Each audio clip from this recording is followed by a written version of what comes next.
Om Namo Bhagavate Vasudevaya. Om Namo Bhagavate Vasudevaya. Narayanam Namaskrityam Naram Chaiva Narottamam Devim Saraswatim Vyasam Tato Jayam Mudirayet. Nashtaprayeshu Abhadreshu Nityam Bhagavata Sevaya. Bhagavati Ruttama Shloke Bhaktir Bhavati Naishtiki. Reading from Srimad Bhagavatam, 5th Canto, 14th chapter, text 2. Yasya yuhava ete shad indriya namanah karmana dasyava evete tadyatha purushasya dhanam yat kinchit dharmopaikam bahu krichradhigatam sakshat Parama Purusharadhana Lakshano Yo Aso Dharmastam Tu Samparaya Udaharanti Tad Dharmyam Dhanam Darshana Sparshana Shravana Swadana Vagrahana Sankalpa Vyavasaya Grihagramyo Pabhogena Kunatasya jitatmano yata sartasya vilumpanti.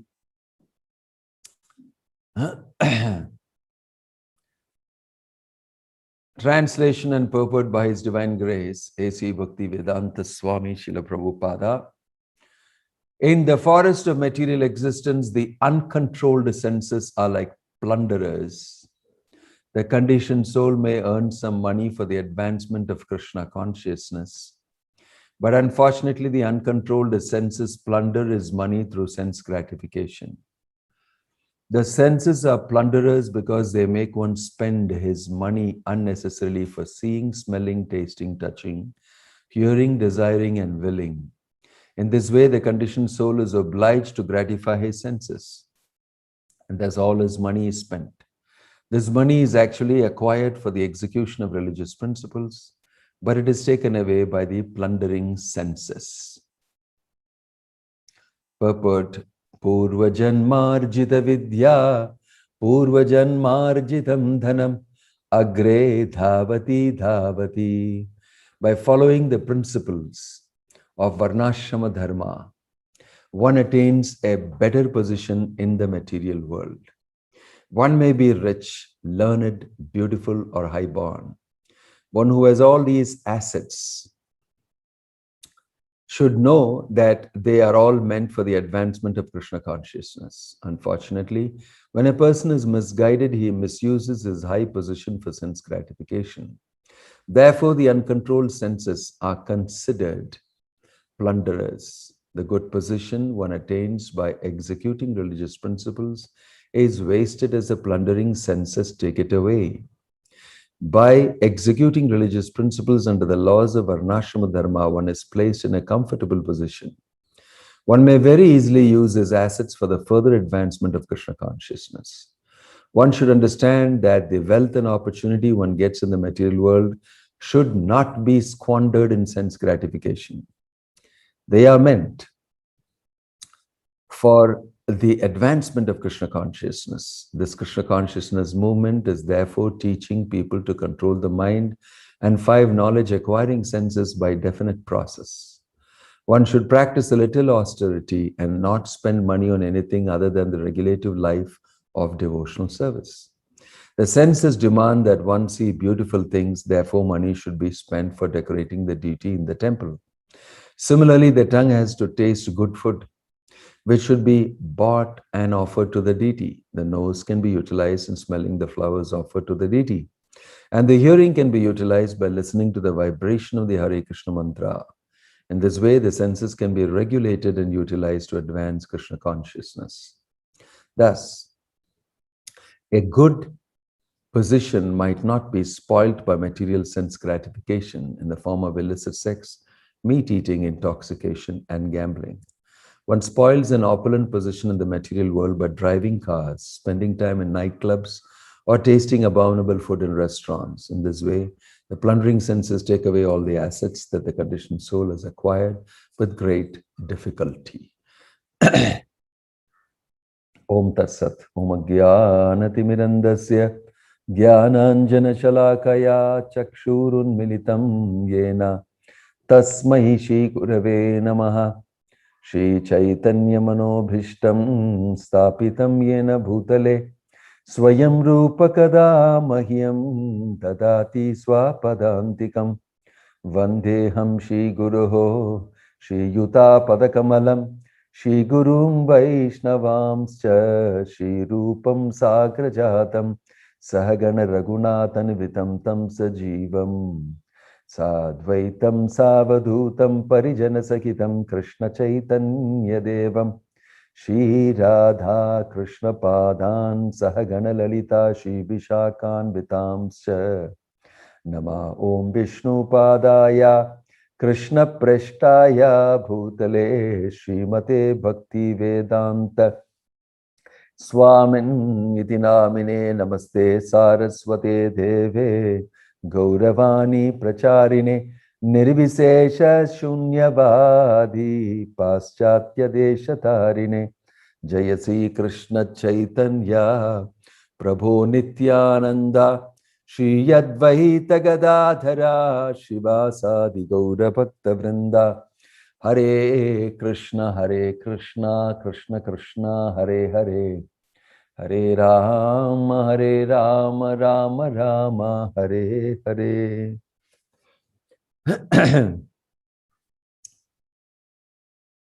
This is a shloka from the 5th canto, the topic of the forest of enjoyment, wherein in the conversation between Maharaj Rahugana and Jadabharat, this exchange is occurring. And Maharaj Rahugana is being very graphically described the situation of the conditioned soul. Although being part and parcel of Krishna, Mama Ivam sa Jivaloke Jivabhuta Sanatanaha Manaha Shashtan Indriyani Prakriti Sthani Karshati. Here is a description of Prakriti Sthani Karshati, the struggle of the conditioned soul being situated in the material realm. He actually doesn't know this place. He doesn't know who he is. He doesn't know who is God and what is the reality. So this is a very dangerous situation. And it's highly illusory.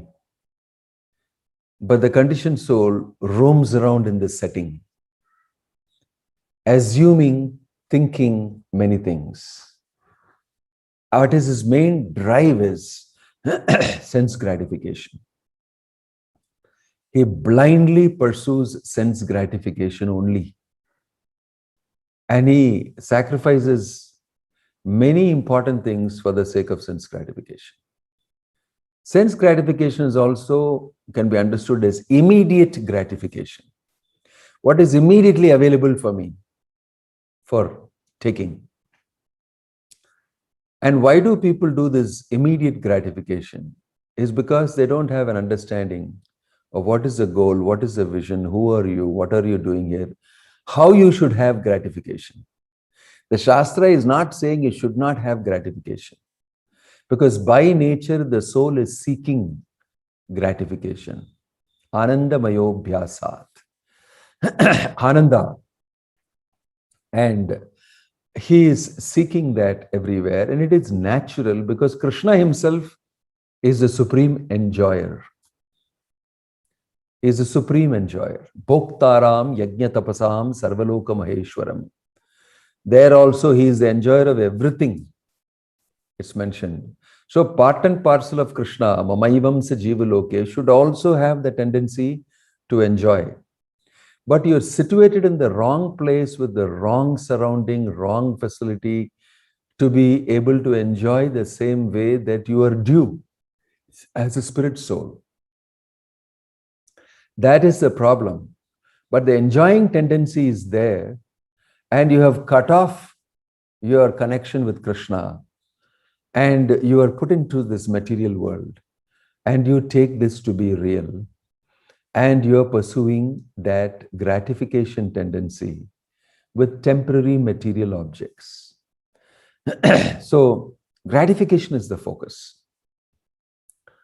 for the soul, always. In the conditioned state, forgetful of himself, he tries to gratify only the senses, thinking I am this body. Prakriti sthani karshati is struggling to gratify himself. Although it is naturally very easy for him to do, organically it can be done. So this is the situation he is in.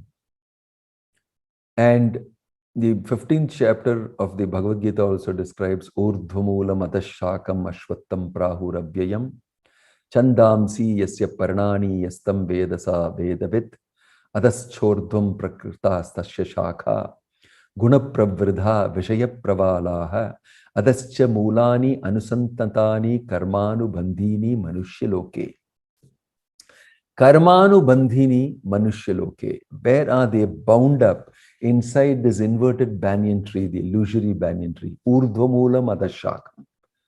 Roots on top and branches down. Inside that he is moving around. That is the depiction of the material world. Upside down. Inside that you are getting your sense gratification. So there is a graphic description here in terms of analyzing the situation of the soul.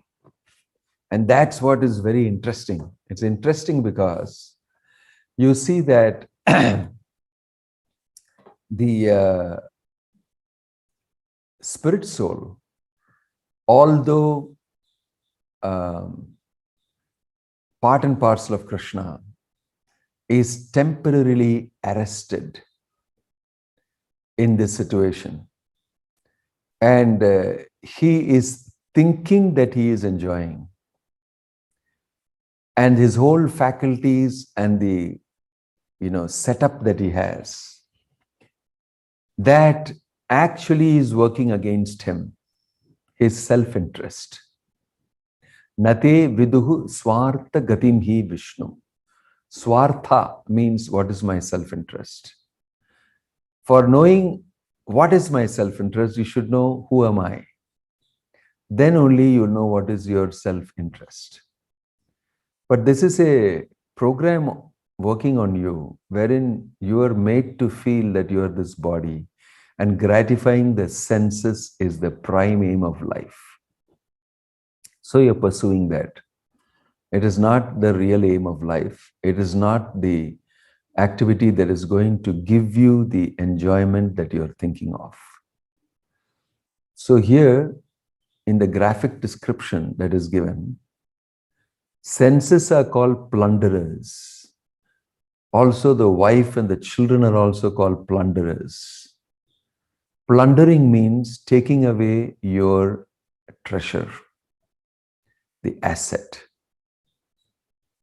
All that you have painfully accrued and collected is being taken away by somebody, and you cannot be the enjoyer of it.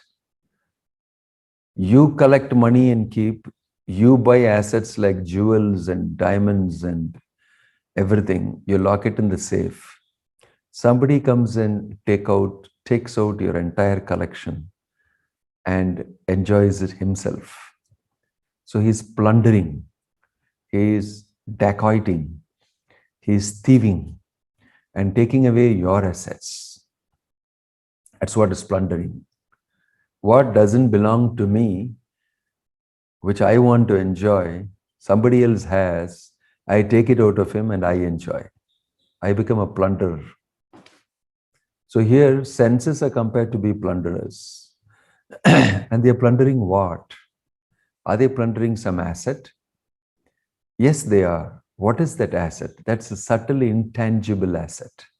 Your time, your energy, your valuable human form is being diverted to focus on sense gratification. And sense gratification and the time required for it steals away your human life. Ayurharadi vaipumsan Udyan astanchayan asau. What is it? Yes, yeah. Tatshano nita uttama shloka vartaya. Yakshano nita uttama shloka vartaya. Tasyarte yakshano nita. That you must understand that the sun is rising and setting every day and time is moving. Within that particular time, if you don't do what you're supposed to do, that is devotional service to the Supreme Lord, you will get robbed of your time. If you spend your time instead on material gratification, you have lost that time which should have been effectively spent in self-realization and Krishna conscious devotional service. Human life is meant for that purpose. So when anybody else takes the time away, you're getting plundered. Sometimes your relatives take your time. They take your time because they want to pick your brains. They want you to solve the community problems in the family or the relatives problems and all that. And all these are diversions from the main goal of life. The main goal of life, Nati vidhu swartha gatim hi Vishnum. I told you that Vishnu Gati is the main goal of life. And if one does any activity that doesn't help him in progressing in that, he's losing. He's losing. All our activities should be connected in some way or the other towards Seva to Vishnu. Otherwise, you're losing time. You're losing time. So, what do the senses do? The senses have some sort of a contract with the sense objects. And they will constantly be pulling the soul towards engagement in objects, material objects. And an educated soul who has read under, they read the Vedas under a guru, studied the Vedas under a guru, is properly understood, and he is able to practice. That person can understand that it is important that I don't spend my time uselessly. So he doesn't engage the senses and the mind in anything of gratification. Yahi samparshaja bhoga dukkayonaya evate adyantavantahi kaunteya nateshu ramate buddha. Intelligent people will not engage in sense gratification, knowing it is adi antavanta dukkam. Dukkayonaya evate. They know that it is some who give you misery. And on top of that, it takes away your time. It's very, very deeply entangling and miserable sense gratification. That is mentioned. But still the living entity will be very attracted because he has not developed a taste for hearing Krishna's glories, not developed a taste for serving Krishna. Even though he has that great opportunity, he is dragging his feet. This is what happens.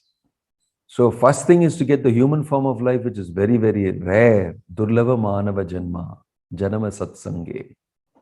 Instead of spending it in satsanga and keeping away from gratification, somehow or the other gratification seeps in the subtlest of forms or in the grossest of forms, and plunders your time. And the chief agents for that are the senses. Engaging the senses. It happens very subtly. It happens even to people who are dedicated. It happens even to sannyasi. It happens even to, Bharata Maharaj. He spent his time with the deer. He was having a subtle gratification, emotional gratification. And he got carried away by it. It's the most glaring example of a person who gave up so many things and came to the forest only to be diverted by a deer. And then he developed affection for the deer so much he stopped all his Krishna conscious practices. Total huge plundering was done. Small plundering can continuously happen. Somebody can be, plundering is of various types. Somebody can be repeatedly every day taking small portions away. Somebody can come and take a huge chunk. Somebody can come and take the entire lot of it out. In the case of Bharata Maharaj, everything was lost. All the things that he had gained by his austerity and come to the point of Bhav Bhakti, everything was plundered because his mind was not fixed. A mind got attached to the deer. And then through the mind followed all the senses. He was just kissing the deer and placing it on his chest and completely absorbed in the deer when he passed away. Unfortunate. He should be completely absorbed in Krishna. Unfortunately, he got absorbed in the deer. This is plundering. It came in the form of a deer to plunder him. So there are many objects nowadays that plunder our senses. So this instant gratification is very attractive, immediately available right now here. In fact, they did an experiment in psychologists about instant gratification and long-term gratification. They also know that gratification is important. But they said that those who are able to stay away from instant gratification can actually enjoy in the long term. There's a very nice thing, scale down whatever Krishna is saying in the Bhagavatam and the Bhagavad Gita, that keep away your mind and senses from this instant gratification of the objects of the senses and practice this austerity and climb over it beyond it. Then you can have very big sense gratification on the spiritual realm. You don't call it sense gratification, you can call it ananda, bliss. If you restrain yourself now, you can enjoy later. It is just like that if you have to write the exam and you have to become very successful, the child is told, my dear Kanna, don't use the phone now. Every day you're allowed only half an hour phone, but you have to study. After the exams are over, you can take the phone, even I'll buy you another one device also. But now don't do it. So he keeps it in mind. Okay, I'll study for the exam. Because why? There is a promise of gratification in much better way, in a much bigger, doubled, redoubled way after my exams are over. So he studies in the exams very well. And truly, at the end of it, his mother gives him, okay, take it. Exams are over. So he sits and enjoys watching this, that, everything, and nobody's going to tell anything to him. Similarly, immediate gratification, if you can keep off, long-term gratification is available to you. So they did this experiment. Even in ordinary, mundane world, they believe that those who can keep away from immediate gratification tend to become more stable and better organized, and they have better gratification later in life. How is it they found this? I don't know. They used a marshmallow. Marshmallow is some sweet. And it's very favorite amongst kids. So they did this experiment. They got a kid and put him there and said, very nicely spoke to him, very nice, we're going to give you a gift. Just you have to answer some questions. Okay? So I'm placing this marshmallow, very nice looking. I'm going to go from here. If you don't eat the marshmallow and keep quiet and hold yourself, then when I come back, I will give you another marshmallow. And this and this. But if you eat the marshmallow, I will not be able to give you that when I see you next. Okay? They said, okay. The kid is very happy. And there's a beautiful video of them showing the kid all alone in the room with the marshmallow in front. It's so disturbing. It's looking at the marshmallow and then closing the eyes and then telling himself, no, if I wait for some time, I'll get 2 marshmallows. Let's not eat this. It's controlling himself. It's damn funny, actually. And then one of the kids just touched the marshmallow a little bit and then put the hand back. And then another one touched a little bit and tasted a little bit and put the hand back. And another one looked around here and there. As soon as the person was gone, I don't know. And he started eating the marshmallow. Several of them immediately waited for some time and ate it up. but very few of them were able to keep themselves away from eating. And they followed these people in the next 9 to 10 years. They found that those people who had immediate gratification were not really performing well in school. They didn't make it to college and all that. But those who were able to delay the gratification and wait for that person to come after half an hour, 1 hour, and give him another marshmallow and then enjoy both 2, 3 together, they were people who were able to perform very well in school and in college and became successful in life. Right? So that is very interesting. I remember seeing this long back. So I wanted to just say, delayed gratification will give you greater benefit and success. Is proved in a scaled down way even in the material world.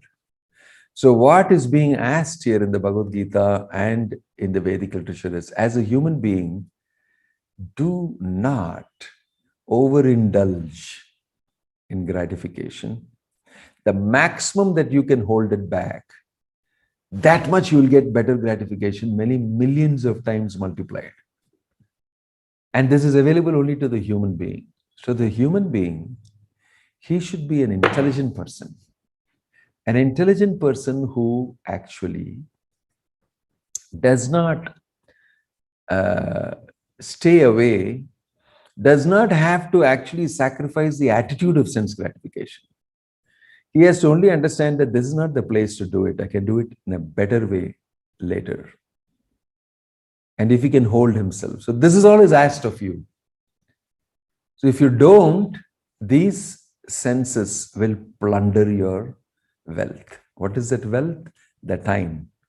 The useful human life will be spent in gratification. If you do that, your destination will be lower down in the species. You lose the human form of life. So you have to be very careful. And this is not only for ordinary people. So even meant for people like Bharata Maharaj, even meant for full-time devotees in the ISKCON ashram who are committed with saffron cloth and brahmacharis and everything. You have to be very careful that everything does not pass off as devotional service. We have to be knowing very well where we are using the facilities for gratification, very subtly. And you'll be plundered also. Don't think because you're wearing saffron cloth and staying in the ashram and you're a full-time devotee, you're not being plundered. You're very much being plundered.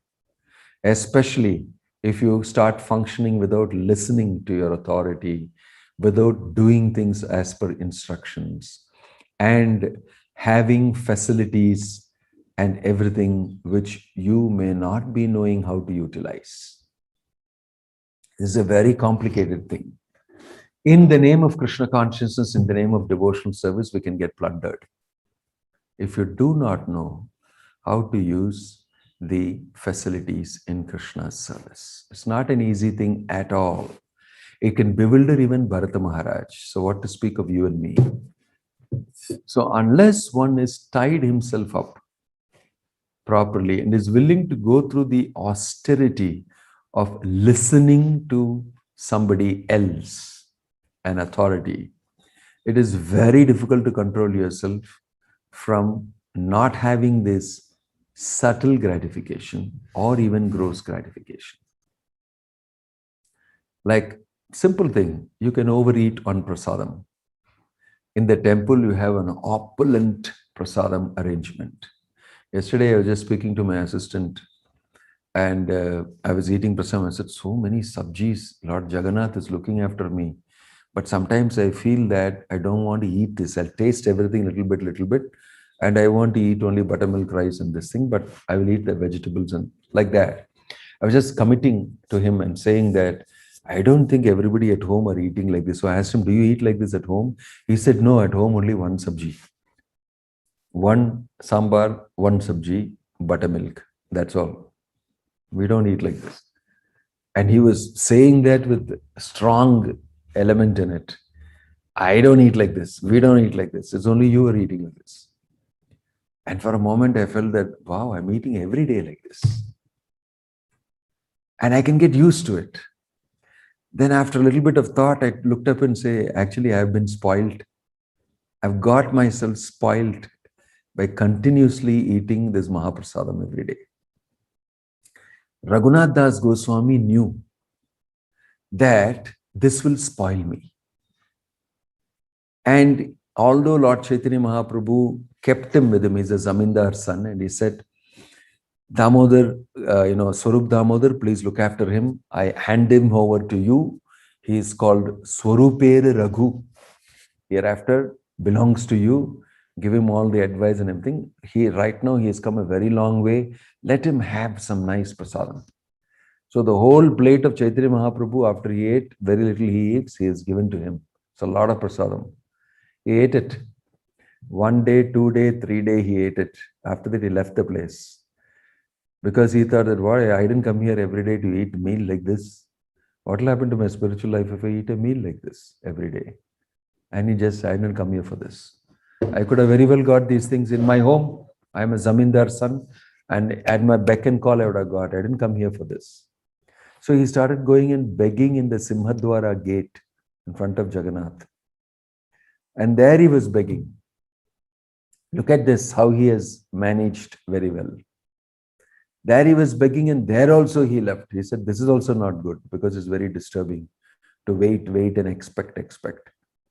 And it gets disturbed, your mind gets disturbed. So he went to the backside where all the prasadam has become rotten and dumped for the cows to eat. He was washing that and eating. He said, I have no mental anxiety. Will I get my food or not? Plenty is available here. Whenever I want, I clean it up a little bit here and there and I eat it up. That's enough for me. He managed that no plundering will occur. It didn't allow it to occur. He managed his internal affairs. So all of us have to manage our internal affairs. For some people, more prasadam is required because their body is big, the metabolism is different. For some people, less is required. Bhima had to eat a lot to keep up his body, and his metabolism is different. But others were not eating. They felt that I don't have to eat like this, because if I eat like this, I'm finished. So each one has got his own limits and boundaries. Accordingly, one should be able to understand and not allow the senses to plunder. This what is the meaning of saying that that you must not eat too much, you must not eat too less. You must not sleep too much, you must not sleep too less. Yuktahara viharasya yukta cheshtasya karmasu yukta swapna vabhodasya yogo bhavati dukkha. The art of being a yogi, the art of eating, sleeping and doing everything is what makes you a yogi. So not allowing the senses to plunder you requires culture, practice, working under a guru, listening to him, practicing obedience. All these things are very important. If we treat it lightly, you will see that's the type of life we will get. One should impose on himself some austerity. It's called voluntary austerity. Voluntarily accepting some austerity. Otherwise, the default wiring is one will simply go and indulge his senses. The default wiring for every conditioned soul is to run behind gratification. Mano rathe nasati dhavato bahi. You run with the mind completely off, chasing this illusory mirage of an enjoyment. So, plundering is occurring when we give in to sense gratification. And the senses always want to engage with the sense objects. They're always pulling the soul. And in this way, valuable time of human life is lost. So that's why what the rishis and sages do is get away and go to the forest. There's nothing attractive there in that sense.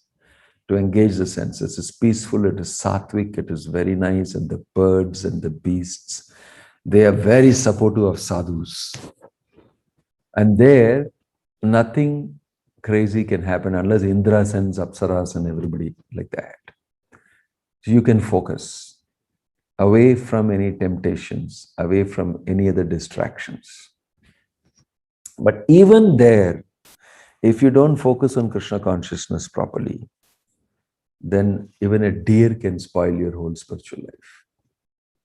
So at no point of time are you going to be free of the danger of sense gratification.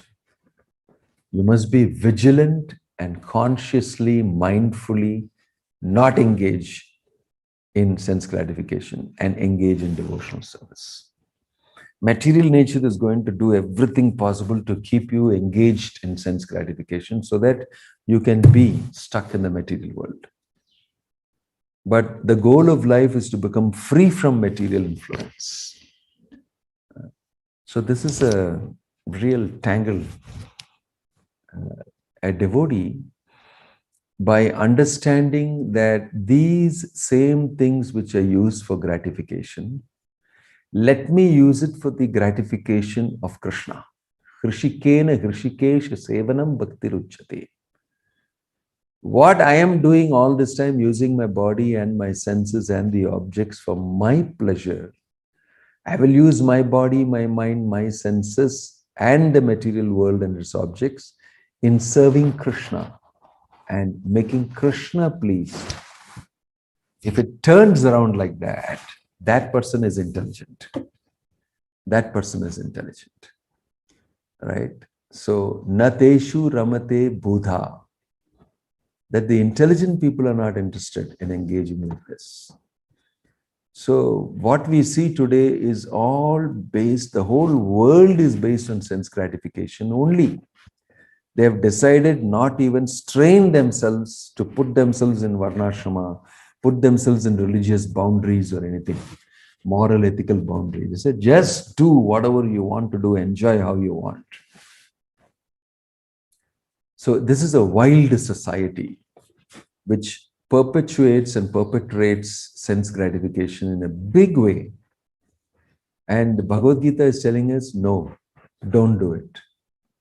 Don't do it. Tasyaiva heto prayateta kovido na labhyate uparyadam talabhyate anyavad kalena sarvatra gabhir ramhasa. I'm forgetting the in-between shlokas. That everybody should endeavor for that purpose which is not available in uparyadaha. By traveling in this universe, in this whole material creation from top to bottom, you will not get it. You should endeavor for that thing only, not what you get very easily in this world, sense gratification.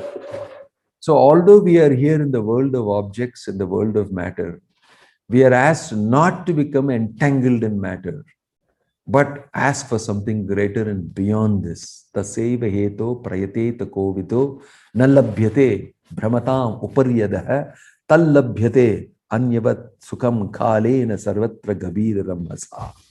Very beautiful shloka from the Bhagavatam. See how fine and how wonderful are the instructions given for leading a good life. And it is so involving your personality, your free will, and your own existence. You have to be involved fully, mindfully involved in chartering your course, right? So immediate gratification is danger because you get plundered. What you should do is actually ward it off and get gratification later in plenty, in a more safer way, in the natural way, as spirit soul. This is conditioned soul's enjoyment. The liberated soul, the pure spirit soul's enjoyment is completely 180 degrees apart. So therefore, we must be careful how we engage our time, energy, and we can utilize whatever we have as material assets. Organize it nicely for rendering service to Krishna. These are the few things mentioned here. Om Tat Sat. Hare Krishna. Jai Shri Prabhupada Ki. Any questions? I will leave 5 minutes for questions.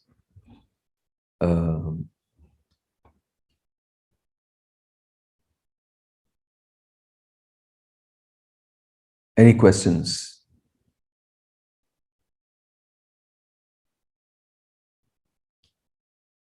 Okay. Since there are no questions, Om Tat Sat, Jai Srila Prabhupada ki, Grantaraj Srimad Bhagavatam ki, Nittai Gaura Premanande,